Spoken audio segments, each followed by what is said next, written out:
My name is Audrey. Most of my life, I thought I was made to draw my pal Bendy, to use ink.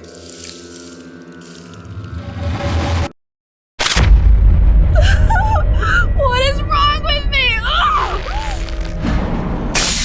But now I realize I was born from ink. A monster. A freak. It all started one stormy night at the office. I was working late to meet our studio's deadline, and I decided I needed to get some coffee downstairs in order to stay awake. That's the moment my life changed forever. Audrey. It was Wilson, custodian of the ink, or at least that's what he liked to call it. I think his actual job title was janitor. He was always polite to me, though the way he stared at me sent shivers down my spine. Turns out, I should have trusted my instincts. What was that? Please tell me we're not trapped in here. Don't worry, my dear. It's just a little short in the system. Wilson quickly got the lights turned on and said that we needed to flip a few switches to get everything operational again. For whatever reason, he needed me to find a batch of exhibit pieces that went missing from their mantles, including a wrench, a vinyl record, a bottle of ink, a large gear, a Bendy plushie, and a book titled The Illusion of Living. But as soon as I did, black ink begins to envelop the room. The old ink machine from Joey Drew's studio has turned back on for the first time in decades.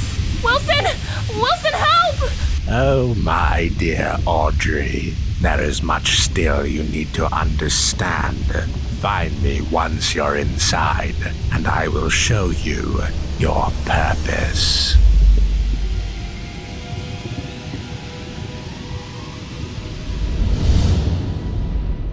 When I finally woke up, I looked different.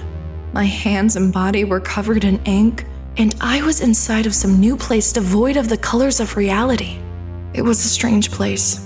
Dark, moody, wet from all the puddles of black, oily ink. The warm tungsten lights gave it a certain kind of charm, but at the same time, everything felt artificial. Eventually, I came into a large opening. A huge room with black ink cascading like a waterfall into a gigantic reservoir. Surely this place could have a radio of some kind, a way for me to signal for help. I decided to explore. That's where I had my encounter with a member of the butcher gang. He knocked me off of a wall and dove after me. I ran away, and I tried to hide in one of the little miracle stations. It seemed safe for a moment. But he found me, and he started clawing the box, biting and screeching. I could hear the crunching of the wood. He was about to break in when Alice saved me. She was my guardian angel. She told me how to survive down here, to stay hidden in the shadows, to use stealth and avoid the other evil creatures like searchers, the butcher gang, and especially the ink demon. But then she abandoned me. She said she had a wolf to take care of, and that we'd meet again in the upper levels where it's safer. So I set out on my quest. Without a way to defend myself, I had to be sneaky to avoid the monsters of this world. Eventually, I found a gent pipe that I could charge up to power specific supply boxes or let me break open weak locks. But it was most useful as a weapon. With this, I didn't always have to run away from every fight. I quickly learned that the only way to heal my wounds down here was to consume more ink, usually some sort of food like bacon soup. Along the way, the ink part of me started to get stronger. My hand emanated with a mysterious magical aura, and I gained a new ability. I could banish weaker foes like searchers with a single touch, making their gooey bodies disappear into thin air. I thought I was starting to get the hang of this place, but then I ran into him. Bendy? You're real? It's okay. I won't hurt you. I promise. See? I'm your friend. Wait, no! That was an accident! I'm sorry! Little did I know that would actually be one of the best encounters with Bendy.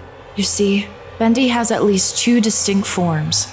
The cute and cuddly toy, and the ink demon. Open up! Open up! At was the first of several confrontations. I continued to get stronger and stronger along my journey, but facing him head on would be certain death. So when I saw him approaching, I hid.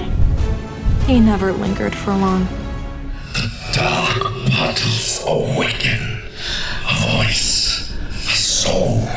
The ink speaks to me.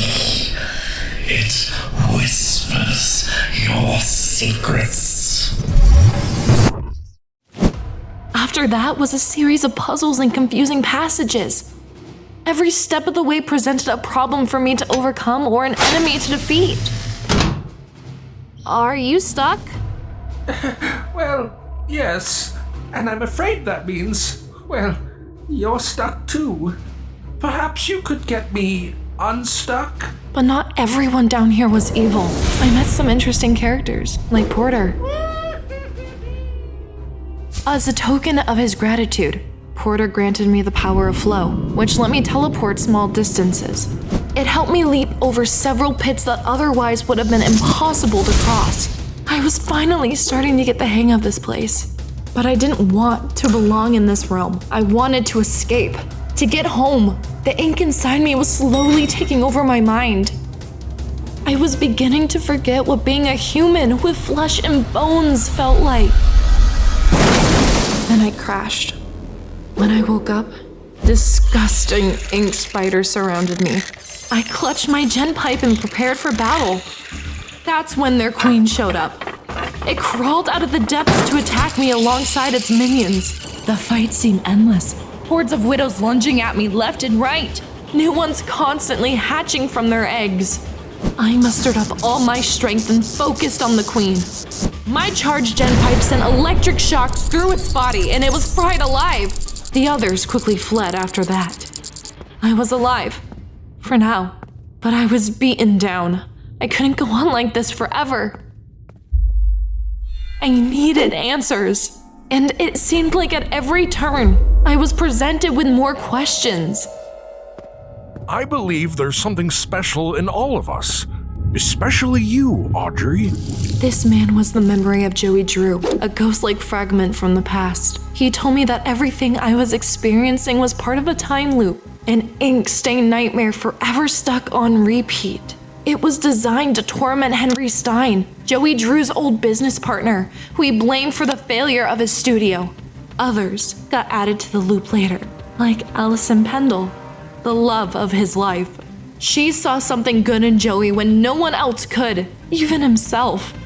That's when he decided to make something he never had before, a family. After many tries, he created a daughter. Me. I didn't want to believe him. I wasn't like the rest of these creatures. I was a human. I was kind. I was good. But in my heart of hearts, I knew what he was saying was true. He said a nefarious group of people called the Keepers had come from the outside world and seized control of the time loop. They were hell-bent on preventing the cycle from rebooting. He urged me to stop them. Never forget, you're here for a reason, Audrey. There's always a reason, even when you can't understand it. Didn't you make this world? Why can't you fix it? Because I'm not the man. I'm just the memory. From there, I knew what I had to do. I found the lair of the Keepers and was prepared for whatever dangers lied up ahead. Once inside, I stumbled onto all sorts of characters. A girlish lost one named Heidi who wanted to play hide and seek. An enormous slack-jawed lurker. Even Henry Stein himself, who explained how I could break the cycle for good. I tried to be careful, but I was eventually captured by a keeper and brought to Wilson. To my surprise, he didn't hurt me. In fact, he convinced me that he wasn't evil at all, that he had a plan to defeat the Ink Demon forever. I fell right into his trap. Again, his plan wasn't to kill Bendy, but to make a new, even more powerful entity that could control him by using my soul.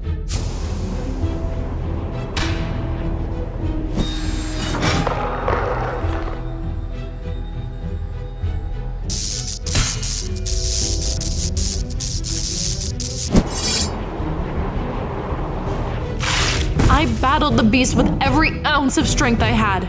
But at the end, I needed the ink demon to save me. I couldn't fight it anymore. I let the blackness take over me. I became one with the ink demon. Though with the help of my new friends, I was able to regain enough control to reach my final destination. A reel of film that would reset the cycle and end my nightmare for good. With that, I was free and back where I belonged. I know now that my past was shrouded in mysteries, in darkness. But now I can make the loop a better place. And with Bendy by my side, my future looked brighter than ever.